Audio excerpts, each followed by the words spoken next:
Close your eyes for a second. Imagine standing at the edge of the ocean just before sunrise. The air is cool, faintly mineral, there's a whisper of something floral carried on the breeze, and underneath it all, a warmth, like sun warmed wood just beginning to wake up. That is what L'Eau de Parfum smells like. And I want you to stay with me today, because by the end of this video I'm going to tell you something about this fragrance that most reviewers completely miss, something that genuinely changes how you wear it and when. So do not skip ahead. Issey Miyake is not just a fashion house that decided to dabble in fragrance. These people changed the game.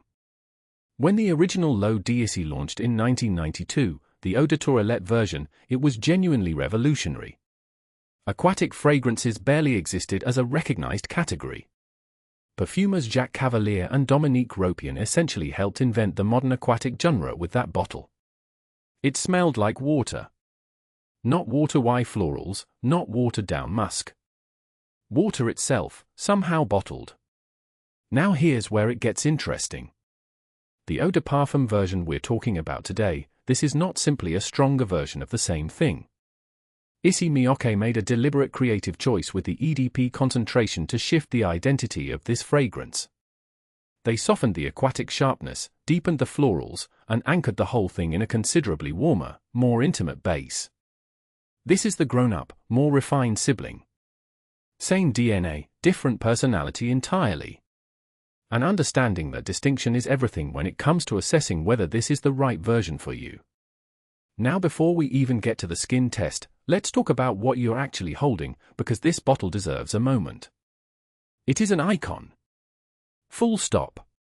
That cone shape, tapering to a point at the top, is one of the most recognizable silhouettes in all of perfumery. It was inspired by Mount Fuji, and once you know that, you cannot unsee it. It's elegant, it's architectural, and it sits on a shelf with a quiet authority that most designer bottles simply do not have. This 75 ml version is also refillable, which in 2024 is not just a nice-to-have, it's actually a selling point I care about. The bottle is built to last. It feels weighty and solid in the hand, the glass has a slight frosted quality to it, and the minimalist labeling keeps the whole thing looking clean and considered rather than overcrowded. The magnetic cap sits flush and clicks off satisfyingly. This is a bottle you leave out. This is a bottle that communicates taste. It doesn't scream luxury, it whispers it, which is very much in keeping with what the fragrance itself does. Right. On skin. First spray. What hits you immediately is brightness. There's a sparkling, almost effervescent quality to the opening that reminds you this is still an Issey Miyake fragrance, that aquatic house signature is present, but it's softened here. You get a cool, watery freshness, but it doesn't have that sharp aldehydic edge the EDT can sometimes push. Instead the opening feels more rounded, almost creamy at the very start. Within the first minute there's a floral quality emerging, something clean and white, delicate rather than heady. It projects beautifully close to the skin in those first moments. It's not a room filler from the opening blast, don't expect something that announces itself from across the street. This is more intimate than that. It leans towards you rather than reaching for the back of the room. But what it does in that intimate radius is genuinely lovely, it's the kind of opening that makes people lean in, which is arguably more powerful. As you move into the first hour, the heart of this fragrance really reveals itself, and this is where the EDP earns its distinction from its lighter sibling. The florals deepen. There's a peony-like softness that comes through, something luminous and clean. A hint of rose, but not in any way that feels dated or grandmotherly, this is a contemporary floral. Airy and translucent. The aquatic coolness of the opening doesn't disappear, it just steps back and allows these florals to take center stage. The effect is like watching fog lift over water. The structural bones of the scent become visible, and what's there is genuinely beautiful. There's also a subtle warmth beginning to emerge in the background, a soft, almost sandalwood-like quality that tells you the base is building slowly underneath everything. What surprised me, genuinely, is how seamlessly these transitions happen. There's no abrupt gear change, no moment where you think the fragrance has lost its thread. It's exceptionally well composed. Jacques Cavalier's fingerprints are all over this in the best possible way. Now here's that thing I promised you at the start, the thing most reviewers miss. On the dry down, we're talking 3 to 6 hours in, low Issey EDP becomes a completely different creature. The aquatic brightness is long gone. The florals have mellowed to something almost powdery, warm, and skin-like. What remains is this incredibly intimate, close-to-skin scent that is frankly gorgeous. It smells like clean, warm skin with just a whisper of floral musk and softwood beneath. And here's the thing people get wrong, they write this fragrance off based on the opening.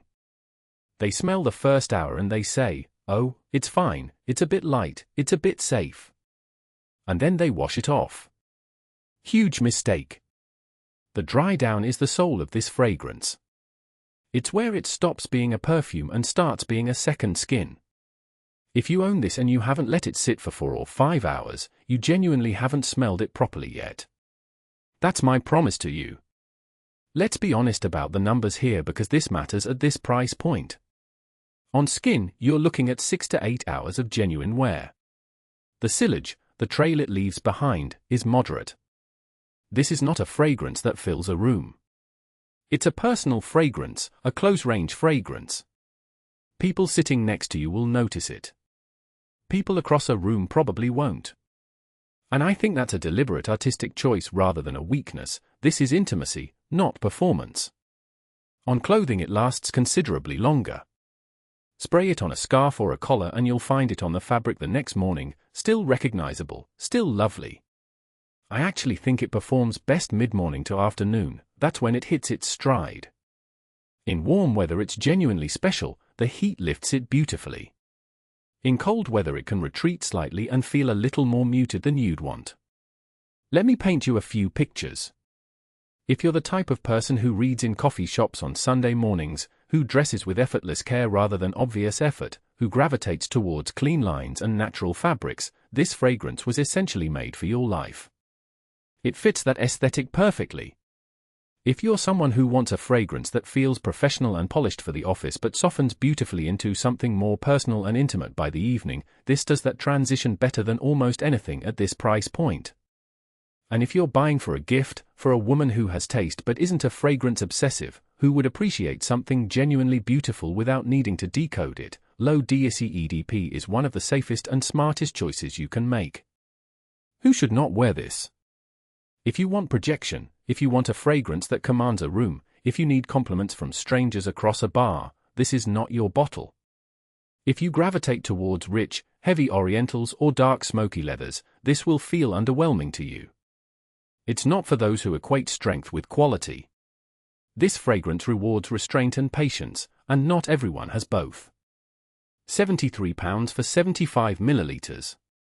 That works out to just under £1 per milliliter, roughly 97 pence per ml to be precise. In the context of designer fragrance, that is genuinely fair. You are not being gouged here. You're not paying purely for a name on the bottle. You're paying for an iconic bottle design, a refillable format that has longevity beyond the liquid, and a fragrance that has been a benchmark of quality since 1994. Is there a cheaper alternative that scratches a similar itch? Honestly, Zara Aqua Mediterranea does a creditable impression of the aquatic opening for a fraction of the price if budget is the primary concern. But it doesn't have the depth, it doesn't have the dry down, and it certainly doesn't have that bottle. Sometimes you get what you pay for, and this is one of those times. You can pick up the 75 ml refillable from P11, the link is in the description below, and I'd always recommend buying from a reputable UK stockist to make sure you're getting the genuine article. There are too many fakes of this one floating around online. My score? 8.5 out of 10. It loses half a point for the moderate projection if I'm being exacting, and another point for the fact that the dry down, brilliant as it is, requires patience that not every wearer will have. But for wearability, longevity, composition quality, and that extraordinary dry down, nearly flawless. L'Eau de Parfum is not the loudest fragrance in the room, and it never tries to be. It's the most interesting one, and that's considerably harder to achieve. If you are someone who appreciates understated elegance over immediate impact, this bottle deserves a place on your shelf. Now here's what I actually want to know from you: if you've worn this for the full day, did that dry down change how you felt about it? Because I genuinely believe this is a fragrance that gets misunderstood by people who don't give it enough time. Tell me in the comments, did the dry down save it for you, or did you end up reaching for something else? And if honest, considered fragrance reviews are what you're looking for, subscribe. I post every single week and I never review anything I haven't spent proper time with on my own skin. See you in the next one.